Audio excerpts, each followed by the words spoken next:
मला शाल घातली ना त्याच्यातला कागद तसाच मी पहिली ती पिशवी उचलतो. मी आता उचलायला सुरुवात केल्यावरती लाज गाजत नाही दादा नाही दादा नाही दादा राहू दे दादा राहू द्या. मग तुला मी उचलेपर्यंत कळलं नाही. नका ना आणू शाली आणू नका टोप्या घालू नका मला त्याच्यामध्ये हार घालू नका. येऊन नुसता नमस्कार करा तो मला प्रेमाचा वाटेल.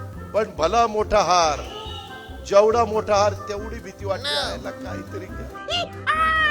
काहीतरी याने कुठं तरी मारली.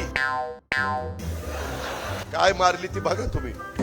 कर्म धर्म संयोगाने आई बापाच्या कृपेने चुलत्याच्या कृपेने बरंच चांगलं चाललंय आमचं. चुलत्याच्या कृपेने बरंच चांगलं चाललंय आमचं. काही देऊ नका फक्त प्रेम द्या. माझा नमस्कार घ्या तुमचा नमस्कार करा. पायाही पडू नका.